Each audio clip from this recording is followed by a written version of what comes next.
तो चलिए बच्चों स्टार्ट करते हैं डिस्टिंग्विश टेस्ट। जैसे कि आप सब लोगों को पता है बोर्ड एग्जामिनेशंस का, इवन एंट्रेंस का बहुत ही अच्छा सा टॉपिक होता है। कुछ ही सेकंड्स में बहुत अच्छा आंसर मिलता है और नंबर भी मिलते हैं, दोनों चीज़ें है ना। तो स्टार्ट करते हैं डिस्टिंग्विश टेस्ट। भाई डिस्टिंग्विश टेस्ट का लॉजिक तो यही होता है कि ऑर्गेनिक केमिस्ट्री में ये दो या दो से ज़्यादा कंपाउंड अगर दे रखे हैं तो उनको कैसे डिस्टिंग्विश करेंगे कि कौन सा एल्डिहाइड, कौन सा केटोन, कौन सा प्राइमरी अल्कोहल, कौन सा सेकेंडरी अल्कोहल, एक्सेट्रा एक्सेट्रा। तो इस तरीके से सबसे पहले हम सबको पता होना चाहिए कि कौन से कंपाउंड किस टाइप का टेस्ट देते हैं, कौन पॉजिटिव और कौन सा नेगेटिव टेस्ट है। तो नॉर्मली अगर देखा जाए तो सबसे पहले हम बात करते हैं एल्काइल हैलाइड्स की। ठीक है, पहले बात करते हैं एल्काइल हैलाइड्स की। ठीक, सो एल्काइल हैलाइड्स में हम लोग जनरली क्लोरो ब्रोमो डेरिवेटिव्स की बात कर रहे हैं। तो इनके लिए आप क्या करें, आप सिल्वर नाइट्रेट टेस्ट परफॉर्म कर दें। कौन सा टेस्ट? सिल्वर नाइट्रेट टेस्ट लगा दो, बहुत ही बढ़िया टेस्ट है। ठीक है, सिल्वर नाइट्रेट टेस्ट। अब सिल्वर नाइट्रेट टेस्ट कैसे कैसे लगाएंगे तो जरा देखो। जैसे कोई भी मान लो एल्काइल हैलाइड है, लेट्स से कि RCl है। ठीक है, RCl कोई एल्काइल हैलाइड है तो RCl से आप क्या करेंगे, ट्रीट करेंगे। ठीक है, RCl से आप ट्रीट करेंगे एक्वस KOH को। ठीक, एक्वस KOH ऐड करने के बाद में ये आपका कंपाउंड जो है वो किस में बदलता है, कुछ अल्कोहल में, और यहाँ से आपका K प्लस और Cl माइनस। मतलब इस तरीके से आपके उस सिस्टम के अंदर आपका हैलोजन आयन जो होगा, जो हैलाइड आयन है वो फ्री होगा। जैसे ही आप उस सिस्टम के अंदर सिल्वर नाइट्रेट के कुछ ड्रॉप्स ऐड करेंगे, so there will be white precipitate formed. ठीक है, सफेद कलर के सॉलिड कंपाउंड्स बनेंगे, व्हाइट PPT फॉर्म होगा।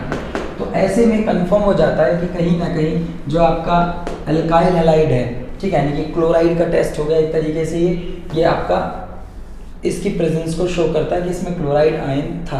लेकिन chloride ion directly test perform ना करें, क्योंकि होता क्या है, क्योंकि है तो ये polar Cl minus but covalently bonded होता है। तो एक्वस KOH के साथ हमने क्या किया, इसको पहले फ्री आयन की फॉर्म में कन्वर्ट कर दिया and then silver nitrate add किया। आप डायरेक्टली भी लिखते हो तो भी आप डायरेक्ट, मतलब अगर सोचते हो कि मैं डायरेक्ट इसको शो कर दूं तो इसको सिल्वर नाइट्रेट टेस्ट के नाम से जाना जाता है। बट आप केयरफुली अगर इस काम को करना चाहते हैं तो एक्वस KOH पहले डालें देन सिल्वर नाइट्रेट। लिखने पर कोई ऐसा नहीं है कि नेगेटिव मार्किंग हो जाएगी या गलत हो जाएगा, बट प्रॉपर ये है तरीके।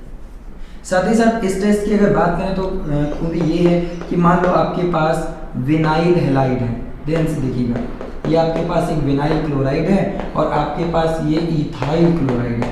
तो ऐसे में this will respond toward silver nitrate test. देखिए ऐसे करके सीधा लिखेंगे कि ये तो व्हाइट PPT देगा इस टेस्ट के लिए, लेकिन ये वाला आपका जो विनाइल है ये सिल्वर नाइट्रेट टेस्ट नहीं देगा। No white PPT, no white PPT। Clear? तो ऐसा इसलिए हुआ क्योंकि हैलोजन यहाँ पे sp2 हाइब्रिडाइज्ड कार्बन से जुड़ी है, इजीली यहाँ से रिमूव नहीं होगी और आपके यहाँ से हैलोजन रिलीज आउट हो जाएगी। सेम एग्जांपल आप एक और ले सकते हैं कि अगर मान लीजिए कि क्लोरोबेंजीन हमें डिस्टिंग्विश करना है किसी से, ठीक है, जैसे इन दोनों को डिस्टिंग्विश करना था सपोज, तो क्लोरोबेंजीन आपका भी इस टेस्ट को रिस्पॉन्ड नहीं करता है। तो silver nitrate test no white PPT। जैसे कि आप सब लोग जानते हैं रूम टेम्परेचर पे ये हैलोजन यहाँ से रिलीज आउट नहीं हुआ, sp2 हाइब्रिडाइज्ड कार्बन से जुड़ा। सेम लॉजिक इसका, और ओवरऑल आप ये भी देख सकते हैं पार्शियल डबल बॉन्ड कैरेक्टर। तो ये सिल्वर नाइट्रेट टेस्ट नहीं देंगे, जबकि ये इसका सिल्वर नाइट्रेट टेस्ट देगा। साथ ही साथ एक और एग्जाम्पल आप ध्यान से देख सकते हैं यहाँ पे कि अगर आपके पास साइक्लोहेक्साइल क्लोराइड होता, ठीक है, साइक्लोहेक्साइल क्लोराइड होता तो ये इस टेस्ट को रिस्पॉन्ड करता, मतलब सिल्वर नाइट्रेट टेस्ट देता। तो कहीं ना कहीं देखा जाए sp3 हाइब्रिडाइज्ड कार्बन से जुड़ा हुआ है तो ये व्हाइट PPT बनाएगा, व्हाइट PPT बनाएगा। देख सकते हैं आप। तो इस तरीके से हैलोजन कभी अगर sp2 हाइब्रिडाइज्ड कार्बन से लिंक्ड है तो उनके लिए टेस्ट नहीं, उन्हीं से डिस्टिंग्विश, यानी कि हम इन दोनों को इन कंपाउंड से क्या कर सकते हैं, डिस्टिंग्विश कर सकते हैं। ठीक है, सेम प्रोसीजर ब्रोमाइड और आयोडाइड के लिए भी है। नॉर्मली ब्रोमाइड भी सिल्वर नाइट्रेट के साथ जो प्रेसिपिटेट बनाता है वो येलो PPT होते हैं, ठीक है, और जबकि आपके जो आयोडाइड के हैं मोस्ट कॉमन वैसे क्लोराइड होगा, ठीक है, तो इसके लिए भी लाइट येलो PPT होते हैं, ठीक है, और ये कुछ हद तक डार्क येलो PPT देता है। जबकि अगर फर्दर डिस्टिंग्विश की बात करें तो दोनों के सेम प्रेसिपिटेट का कलर होने की वजह से हमें फर्दर पढ़ना पड़ेगा। तो अमोनियम हाइड्रोक्साइड में ये क्या होता है, पार्शियली सॉल्युबल होते हैं। कैसे होते हैं, पार्शियली सॉल्युबल, जबकि ये वाला क्या होता है, इनसॉल्युबल। तो ऐसे पता लग जाता है कि कलर से अगर आइडेंटिफाई नहीं होते तो सॉल्युबिलिटी से आइडेंटिफाई हो जाता है कि वो आयोडाइड आयन के लिए था या वो ब्रोमाइड। अदरवाइज ये आपका इतना इनफ रहेगा, आपको क्वेश्चन इजीली आप सीधे ही अटेम्प्ट कर सकते हैं और आंसर दे सकते हैं। चलिए बच्चों, तो स्टार्ट करते हैं टेस्ट फॉर अल्कोहल्स। सो देखिए, अल्कोहल्स के टेस्ट की अगर बात करें तो किसी दूसरे कंपाउंड, जैसे अल्कोहल्स को अगर आप ईथर से डिस्टिंग्विश करना चाहते हो या अल्कोहल्स को आप एल्डिहाइड या कीटोन से डिस्टिंग्विश करना चाहते हो, ठीक है, तो ऐसे केसेस में आप अल्कोहल के लिए सीधा ही टेस्ट लगाएं and that is sodium metal test. Sodium metal test, हालांकि इसके अलावा भी बहुत अच्छे अच्छे टेस्ट अभी बताते हैं। तो सोडियम मेटल टेस्ट में क्या होता है कि जो अल्कोहल है ना, उसको जब मेटल से ट्रीट करते हैं तो उसका सॉल्ट बनता है कुछ इस तरीके से। सीधे आप लिख सकते हो कि हाइड्रोजन गैस लिबरेट होती है। क्या लिबरेट होती है, हाइड्रोजन गैस। ये है डिस्टिंग्विश का पॉइंट कि अल्कोहल जो है वो सोडियम मेटल के साथ क्या रिलीज करता है, क्या रिलीज करता है, हाइड्रोजन गैस रिलीज करता है। जबकि ईथर, एल्डिहाइड, कीटोन या आपके क्या कहते हैं ये हेलोल्केन्स, हेलोरीन्स, ये गैस रिलीज नहीं करते। ठीक है, जो और भी बेटर टेस्ट है वो आप सबको पता है and that is called Lucas test. Lucas test basically perform किया जाता है जब आपको प्राइमरी, सेकेंडरी और टर्शरी अल्कोहल्स को क्या करना है, डिस्टिंग्विश करना। सो लुकास टेस्ट परफॉर्म करने के लिए लुकास रिएजेंट होता है HCl in presence of zinc chloride. ठीक है, HCl in presence of zinc chloride, ये आपका इसका लुकास रिएजेंट कहलाता है। इसमें हम प्राइमरी, सेकेंडरी और टर्शरी को डिस्टिंग्विश करेंगे। तो जैसे मान लीजिए कि हमारे पास प्राइमरी अल्कोहल है, ठीक है, OH जिस कार्बन से जुड़ा है, फर्दर एक तरफ चेन से जुड़ा है। जैसे ही आप इसमें HCl या जिंक क्लोराइड, जिसे सीधे ही हम ग्लूकाज रिएजेंट भी लिख सकते हैं, ऐड करते हो तो ये रूम टेम्परेचर पे रिएक्शन नहीं होती। मतलब यहाँ पे अगर आप सोचो कि Cl आ जाएगा तो नॉर्मली बनेगा, सब्स्टिट्यूशन रिएक्शन होती है, बट रूम टेम्परेचर पे रिएक्शन नहीं होती, जिसकी वजह से मैं ये लिख सकता हूँ कि इसमें कंपाउंड के प्रेसिपिटेट देखने को नहीं मिलते। No turbidity and room temperature. तो हम सारे के सारे रूम टेम्परेचर पे काम कर रहे हैं नॉर्मली अभी, तो हम क्या लिखेंगे, नो टर्बिडिटी। ठीक है, प्राइमरी अल्कोहल के लिए। जबकि अगर आपका सेकेंडरी अल्कोहल दे रखा है आपको, और जब वो लुकास रिएजेंट आप ऐड करते हैं, ठीक है, लुकास रिएजेंट जब आप ऐड करते हैं तो आपको लिखना होगा टर्बिडिटी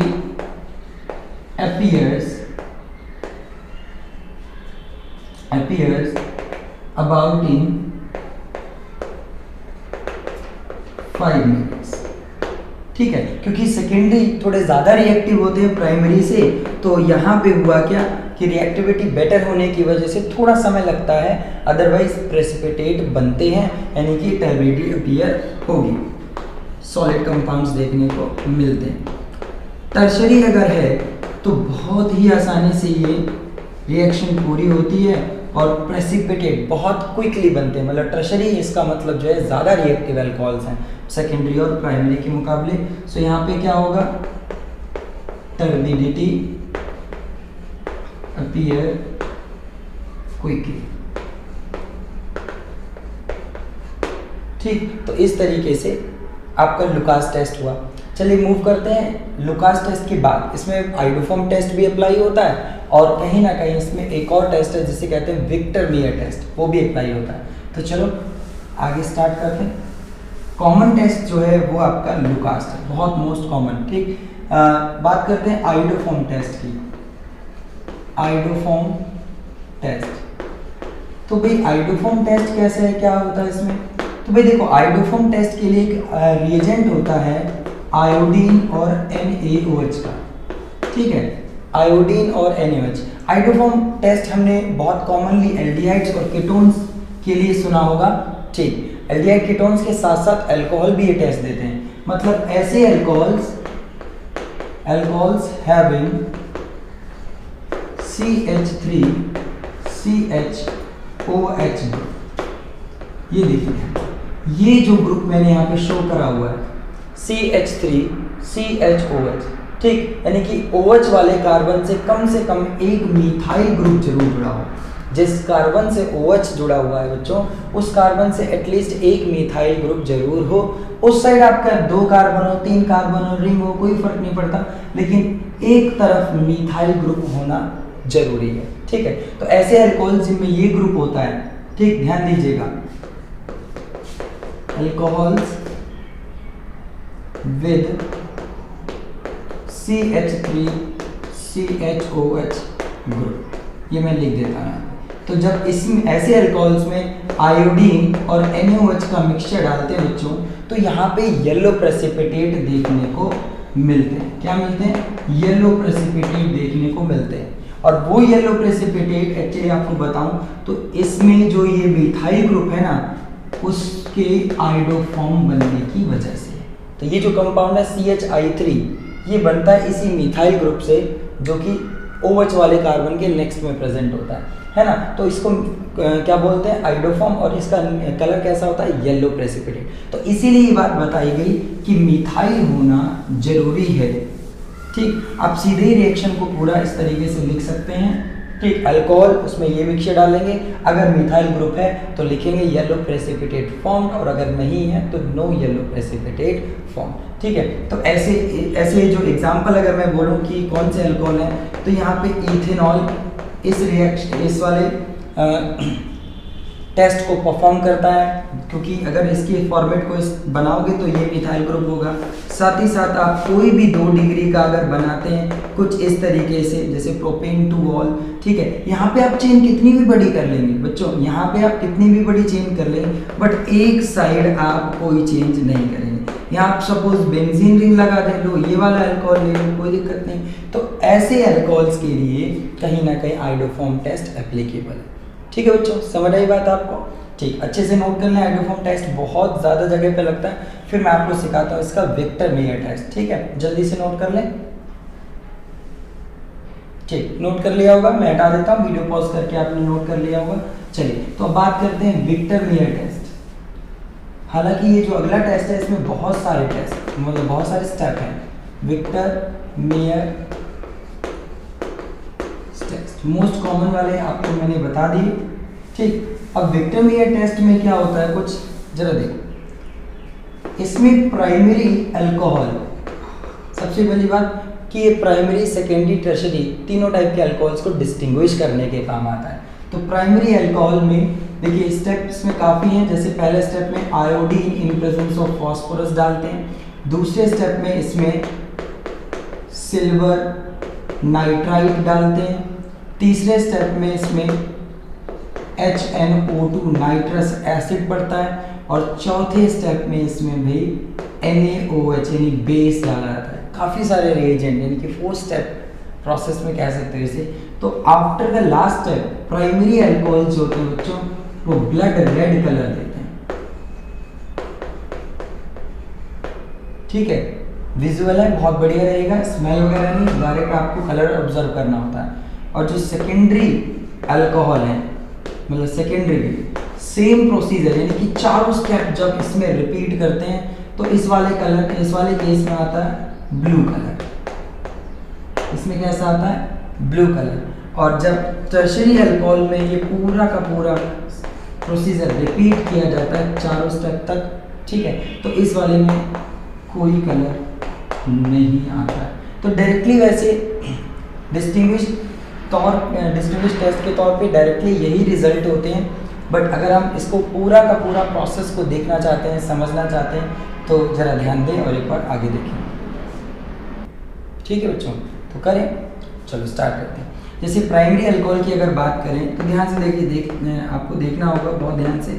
जैसे प्राइमरी अल्कोहल ये रहा और उसमें आयोडीन फॉस्फोरस यानी I2P। तो आपको पता है ये जो आयोडीन है यहाँ से इसको हटा देगा, सब्स्टिट्यूशन कर देगा, और ये चीज़ अब आगे रिएक्शन करेंगे AgNO2 के साथ।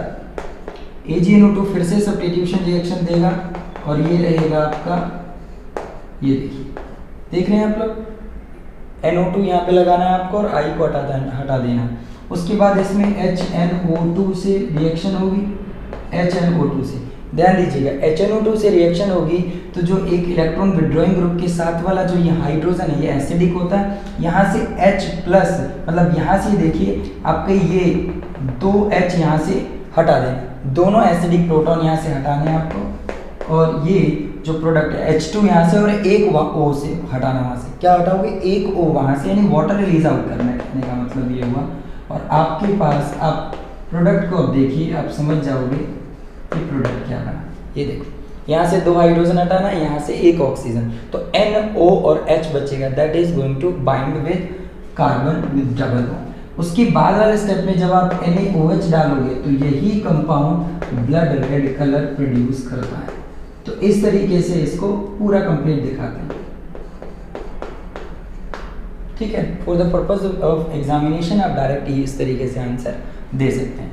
सेकंड केस की अगर बात करें हम लोग तो इस तरीके से यहाँ पे R है और ये OH, सेम प्रोसीजर, यानी आयोडीन फॉस्फोरस R, यहाँ पे R, ये I रहेगा बच्चों, ठीक है, I आ जाएगा इस जगह। उसके बाद देखिए आप लोग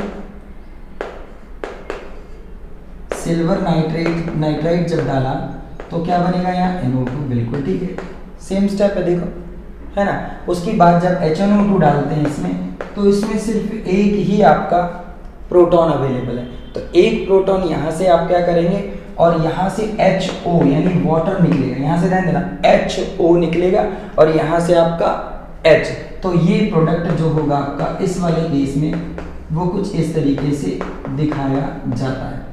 ये देखिए लास्ट स्टेप में जैसे ही आप NaOH ऐड करेंगे बच्चों तो ये होगा आपका, ये प्रोड्यूस करेगा ब्लू कलर, ठीक बच्चों। इस तरीके से ये पूरा का पूरा सेकंड डिग्री के लिए हुआ। लास्ट केस की अगर हम बात करें तो ये आपका टर्शरी, तो भाई टर्शरी भी देख लो एक बार कि कहाँ तक रिएक्शन देता है। सो आयोडीन फॉस्फोरस, उसके बाद देखिए आई आ जाएगा यहाँ पे, सेकेंड स्टेप तक तो सेम रहेगा, कोई प्रॉब्लम नहीं आएगी, देखिए यहाँ तक। अब उसके बाद प्रॉब्लम है, इस वाले कार्बन पे कोई भी प्रोटॉन अवेलेबल नहीं है, ठीक है, तो यहाँ के बाद कोई रिएक्शन नहीं होती, नो रिएक्शन, ठीक। और जैसे ही उसमें आप NaOH ऐड करोगे बच्चों तो भाई कोई कलरलेस, तो इस तरीके से ये आपका विक्टोरिया टेस्ट पूरा हो, ठीक है बच्चों।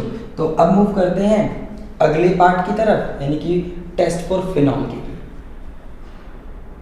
चलिए बच्चों तो स्टार्ट करते हैं टेस्ट फॉर फिनॉल। देखिए फिनॉल का टेस्ट करें तो बहुत ही आसान है, सिंपल है। इसका जो पहला टेस्ट है वो है लिटमस टेस्ट, ठीक है। कौन सा है, लिटमस टेस्ट। तो भाई फिनॉल क्योंकि अल्कोहल से बेटर एसिडिक कैरेक्टर शो करता है तो ये लिटमस टेस्ट भी शो करता है। तो लिटमस टेस्ट में क्या होता है कि अगर आपके पास फिनॉल है तो फिनॉल में आपने जैसे ही ब्लू लिटमस सॉल्यूशन की कुछ ड्रॉप्स डाली, ब्लू लिटमस, तो ये फिनॉल आप डिस्टिंग्विश कर पाएंगे बट क्योंकि जो इसका कलर है वो ब्लू लिटमस को किस में बदलता है, रेड में, ठीक है। ब्लू लिटमस को किस में बदलता है, रेड में। तो फिनॉल को तुम नॉन एसिडिक कंपाउंड से क्या कर सकते हो, आप लोग इसे डिस्टिंग्विश कर सकते हो, ठीक है, रेड कलर आएगा। दूसरी बात, एक और टेस्ट देखो इसका फिनॉल का, इसके अलावा बहुत ही बढ़िया जो टेस्ट जो याद रहता है, फेरिक क्लोराइड टेस्ट। भाई जब फेरिक क्लोराइड टेस्ट परफॉर्म किया जाता है तो भी टेस्ट कुछ इस तरीके से, जैसे ही फिनॉल में आप फेरिक क्लोराइड सॉल्यूशन ऐड करते हो, FeCl3 solution, diluted solution freshly plated जब ऐड करते हो तो ये वॉयलेट कलर बनाता है। क्या बनाता है, वॉयलेट कलर, मतलब क्या फॉर्म करता है, वॉयलेट कलर। सो कॉमनली अगर मैं आपको बताऊं तो वॉयलेट कलर होता है कुछ इस टाइप के कॉम्प्लेक्स की वजह से, और कुछ जो इसका कॉम्प्लेक्स है वो ये है OC6H। इस तरीके से आपको ये कॉम्प्लेक्स दिखाना है, इसके बेसिस पे ये कहीं ना कहीं बनता है, ठीक है बच्चों। अगर हम ध्यान से देखें अगला इसका टेस्ट फेरिक क्लोराइड के अलावा ब्रोमीन वाटर टेस्ट, क्या बोलते हैं इसे, ब्रोमीन वाटर टेस्ट बोलते हैं। कौन सा टेस्ट, ब्रोमीन वाटर टेस्ट। तो ब्रोमीन वाटर टेस्ट में क्या होता है कि फिनॉल में आप ब्रोमीन वाटर ऐड कर दो, ठीक है, फिनॉल में आप ब्रोमीन वाटर ऐड कर दो।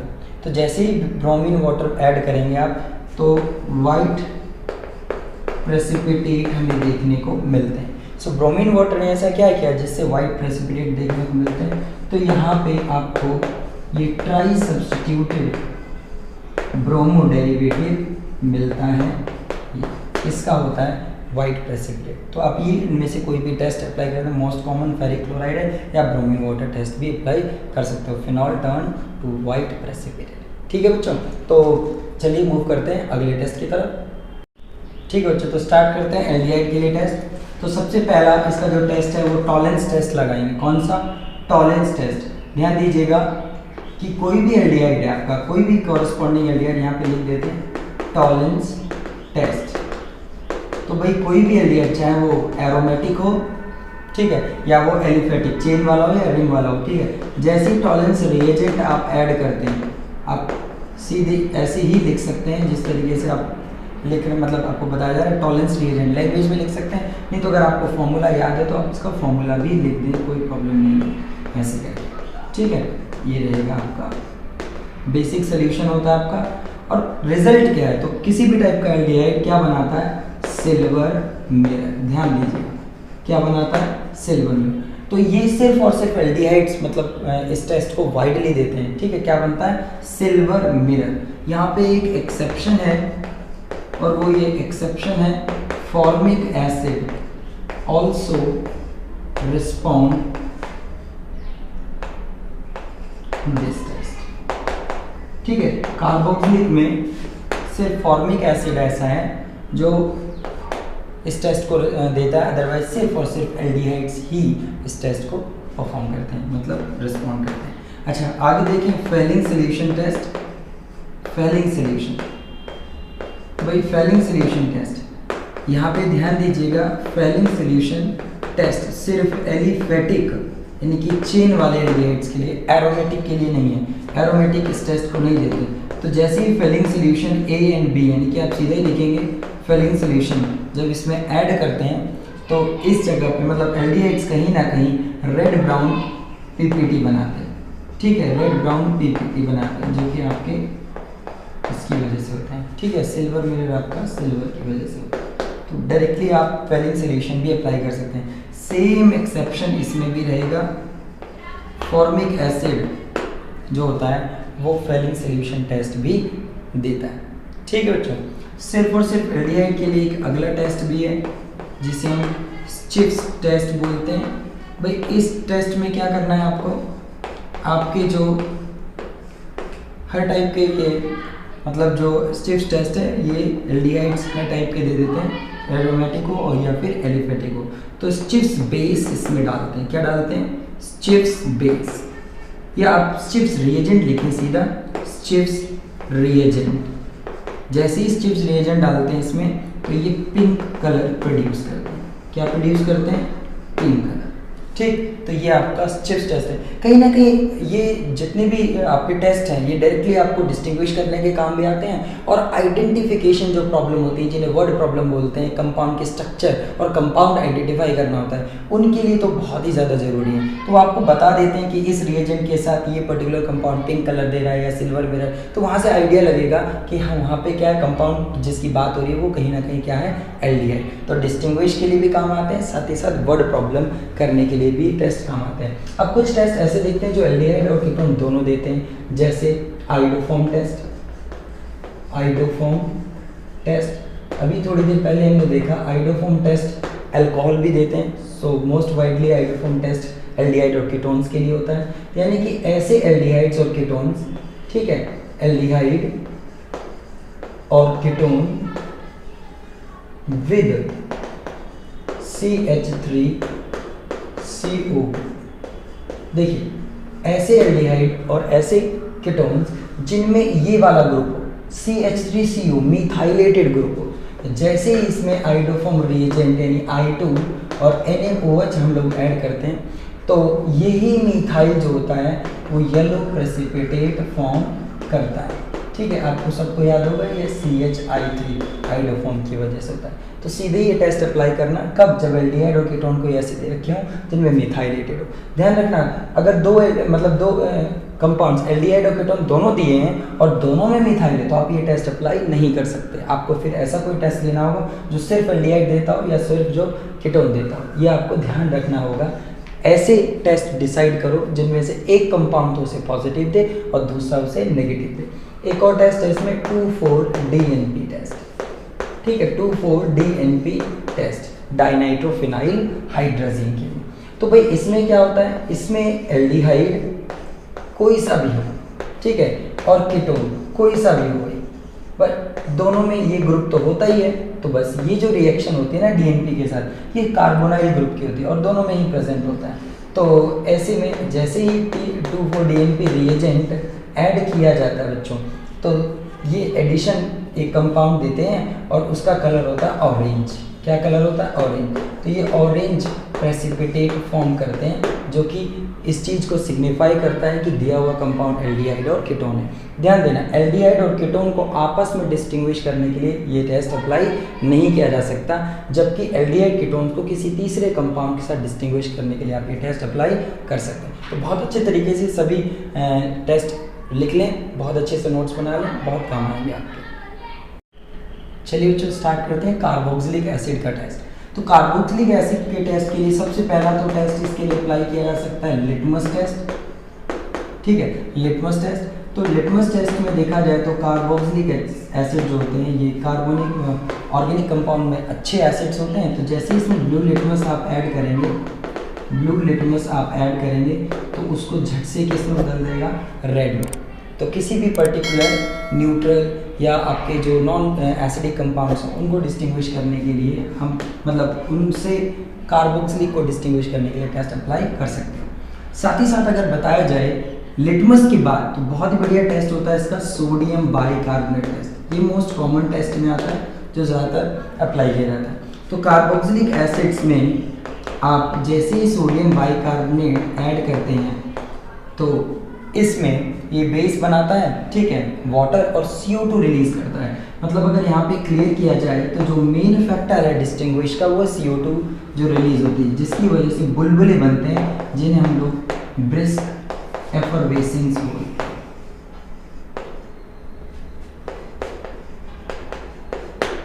ठीक है, ब्रिस्क एफरवेसेंस।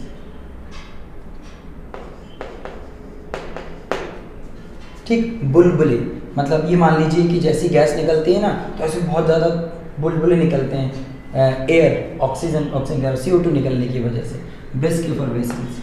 नेक्स्ट जो है आपका इसका टेस्ट एस्टर टेस्ट परफॉर्म किया जा सकता है इस पर। भाई एस्टर टेस्ट में देखो क्या होता है, जो भी कार्बोक्सिलिक एसिड है जिसके लिए आप टेस्ट परफॉर्म कर रहे हो, आप उसमें थोड़ा सा क्या ऐड करो, इथाइल अल्कोहल। क्या ऐड करो, इथाइल अल्कोहल मतलब इथेनॉल ऐड करो, और थोड़ा सा उसके अंदर क्या ऐड करो, H2SO4।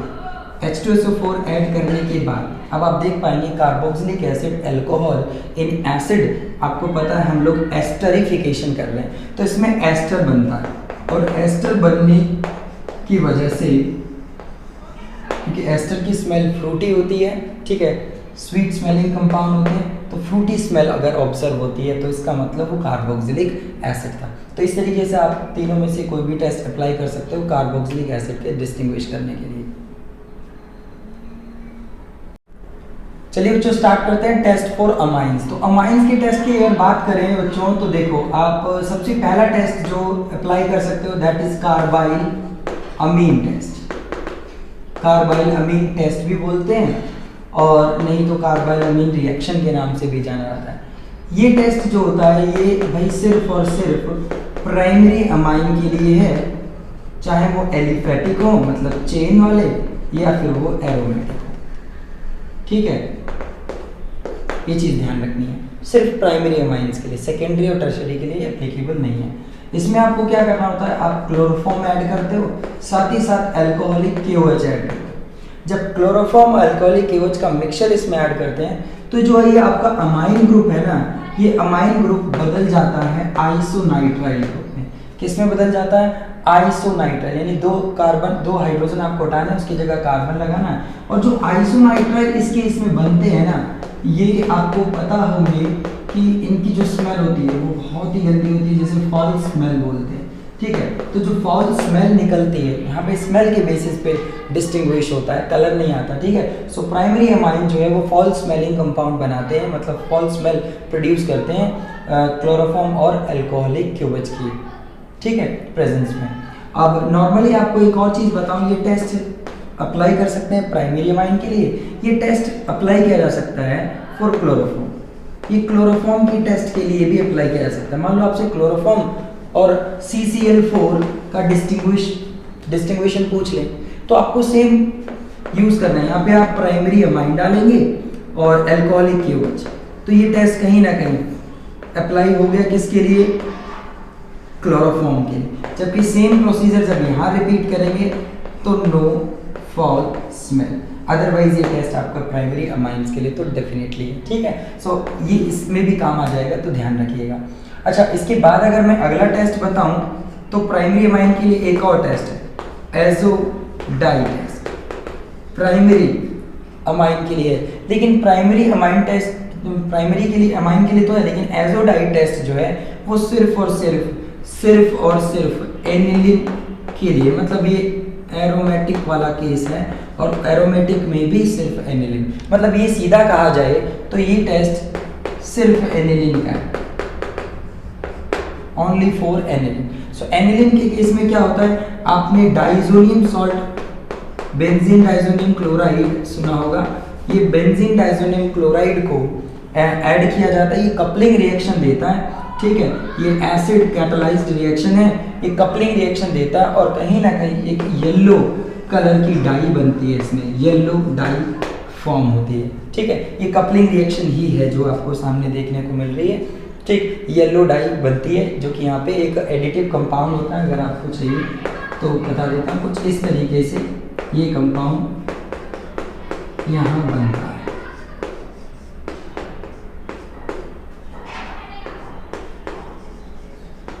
इस तरीके से इसका कलर होता है येलो। तो ये टेस्ट आप प्राइमरी एरोमेटिक और एलिफेटिक के लिए लगा सकते हो, ये सिर्फ और सिर्फ एनिलिन के लिए लगाना है जो कि प्राइमरी एरोमेटिक अमाइन होता है, ठीक। चलिए बच्चों, तो अगला टेस्ट स्टार्ट करते हैं, हिंसबर्ग टेस्ट। हिंसबर्ग टेस्ट देखिए, सबसे पहले लिखेंगे आप लोग कि ये प्राइमरी, सेकेंडरी, टर्शरी किसी भी टाइप के अमाइंस के लिए एप्लीकेबल है। प्राइमरी, सेकेंडरी, टर्शरी तीनों ही कहीं ना कहीं इस टेस्ट को परफॉर्म करते हैं। और देखने वाली बात ये है कि इसका जो रिएजेंट होता है वो ये होता है, called benzene sulfonyl chloride, called benzene sulfonyl chloride, ठीक है, बेंजीन सल्फोनाइल क्लोराइड। ये हिंसबर्ग रिएजेंट के नाम से जाना जाता है। किस नाम से जाना जाता है? हिंसबर्ग रिएजेंट के नाम से जाना जाता है, ठीक है बच्चों, ठीक है बच्चों। तो देखते हैं किस तरीके से टेस्ट परफॉर्म होता है। मान लीजिए कि हमारे पास प्राइमरी अमाइन है कुछ ये, फिर हमारे पास दूसरा सेकेंडरी अमाइन है जिसको ऐसे लिख सकते हैं, और तीसरा हमारे पास टर्शरी अमाइन है जिसको हम ऐसे लिख सकते हैं, ठीक है।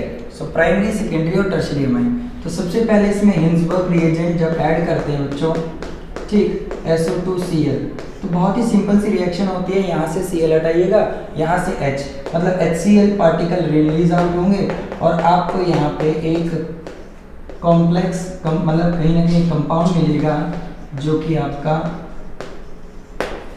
N-अल्काइल, नाइट्रोजन पे अल्काइल जुड़ा, N-अल्काइल सल्फोनामाइड बोलते हैं इसको, N-अल्काइल सल्फोनामाइड बनता है। अब जैसे इसके अंदर बेस ऐड करते हैं ना, तो ये कॉम्प्लेक्स होता है सॉल्युबल, क्योंकि इसका एसिडिक नेचर है, ठीक है। ये एक्टिव प्रोटॉन कहीं ना कहीं इससे जुड़ा होता है, सॉल्युबल नेचर होता है। जबकि ऐसी सेम रिएक्शन जब इसमें की जाती है बच्चों, हिंसबर्ग रिएजेंट के लिए जब करते हैं, मतलब सेकेंडरी के लिए जब हिंसबर्ग रिएजेंट का टेस्ट किया जाता है, मतलब ऐड करते हैं बच्चों, तो ये जो प्रोटॉन है और यहाँ से जो Cl है ये रिलीज आउट होगा और यहाँ पे भी कुछ ऐसा ही एक हमारा कंपाउंड मिलता है। लेकिन यहाँ पे जो नाइट्रोजन है वो दो बार अल्काइल चेन से जुड़ा हुआ है, और ऐसे केस में जब हम बेस ऐड करते हैं तो ये इनसॉल्युबल रहता है। अब इनसॉल्युबल रहने का कारण क्या है? क्योंकि नाइट्रोजन के पास कोई भी एक्टिव H+ आयन नहीं होता, ये एसिडिक बिहेवियर शो नहीं करता, इसलिए ये रिएक्शन ही नहीं, मतलब सॉल्युबिलिटी शो नहीं करता, इनसॉल्युबल रहता है। जब थर्ड केस में यानी कि टर्शरी वाले केस में जब हम ये benzene sulphur chloride Hinsberg reagent डालते हैं तो इसमें कोई भी प्रोटॉन नहीं होता जो इससे रिएक्शन करे, तो यहाँ पे स्टार्टिंग में ही कोई रिएक्शन नहीं होती। तो इस तरीके से हम प्राइमरी और सेकेंडरी को और टर्शरी को डिस्टिंग्विश करने के लिए हिंसबर्ग टेस्ट अप्लाई कर सकते हैं। बच्चों देखिए अब लास्ट में आपको बता देते हैं test for unsaturation. Unsaturation, test for unsaturation. मान लीजिए कि एल्कीन और एल्काइन की प्रेजेंस को शो करना है, ठीक है, यानी डबल और ट्रिपल बॉन्ड अगर है हमारे सिस्टम में तो वो पता करना है उसका। सो बेसिकली अनसैचुरेटेड कंपाउंड्स के लिए टेस्ट बता रहा हूँ, है ना।